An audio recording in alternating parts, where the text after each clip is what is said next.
Greetings, Pod fans. It's day 19 of Pod Fajita. Pod videos himself every day in April. Yeah, sorry about that. I don't know, sometimes voices are a thing. So today, on the 19th of April, I've decided I want to talk about video games. When I did my little video about the video games I've played in the past while, and, you know, talking about the good ones, I mentioned that I play a lot of roguelike, roguelites, that sort of a thing, and said that I'd probably get into it in another video.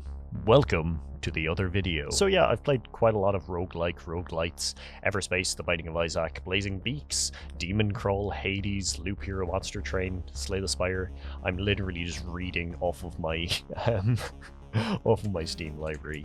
Sorry. So what the hell is a roguelike or a roguelite, and what's the difference there? So before we talk about any of that, we need to talk about the video game Rogue. Yes, a roguelike is a game like Rogue.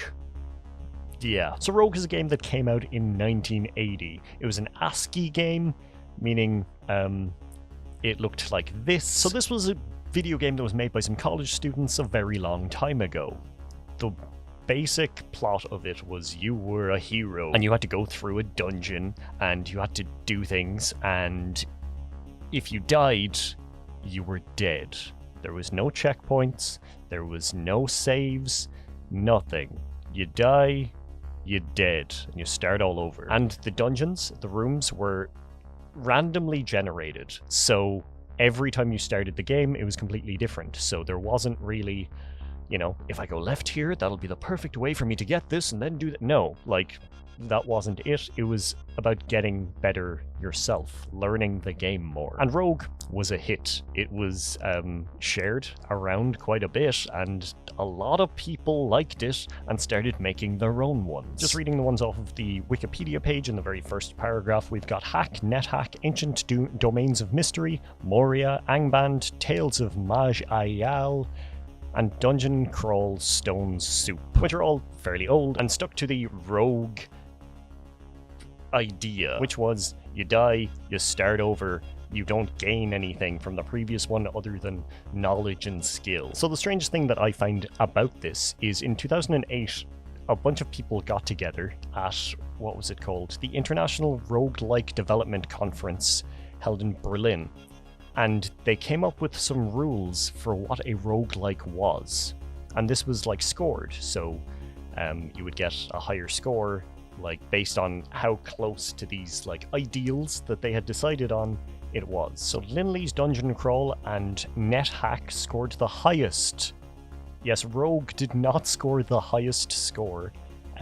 Both of those scored 57.5 out of 60. Rogue itself will get a 56 or a 57, which is strange because Roguelike, you would assume that Rogue was the pinnacle, but yeah, I guess the rules were built out of Rogue, so Rogue was just the prototype. The other ones were better.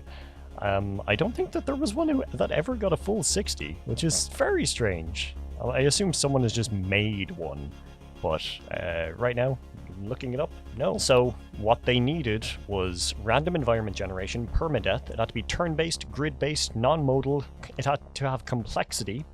It needed resource management. It needed to be a hack and slash game, and it needed exploration and discovery. Those are the high scoring points. Then there were low value factors, which needed single player character. So you only have one character that you're controlling. Monsters are similar to players in the way that they have inventories and like similar health points, and the same status effects would affect both. It has to be a tactical challenge. It needs an ASCII display, ASCII, American whatever it is.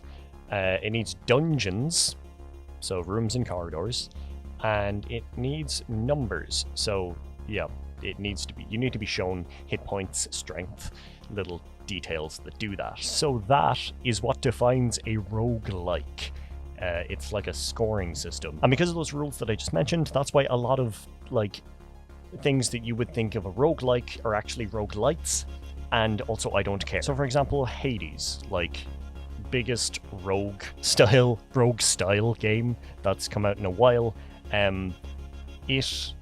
You die, you're dead, and you gotta start all over from the start of the thing. However, there's a lot of things that you can collect by playing. So the longer you play, the easier it gets, because you get upgrades and you get help from companions and stuff like that. So there's a lot that makes that not a roguelike. Rogue Legacy, you're building up your manor, you're buying equipment and stuff like that.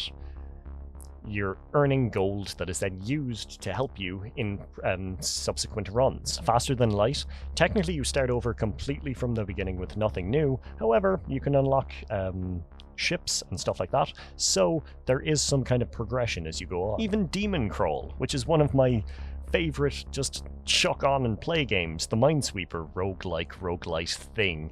As you go up levels, it doesn't really affect your, how you begin a run or anything, but it unlocks more different items that you can find as you play. So, yeah. But it's weird. I don't care about it. I'll call things roguelikes and roguelites and rogue similars, interchangeably, because, the Berlin interpretation, why? Why does it have to be ASCII? It's a genre. Imagine if people did the same for shooters. It's not actually a shooter, it's just a fast-paced point-and-click.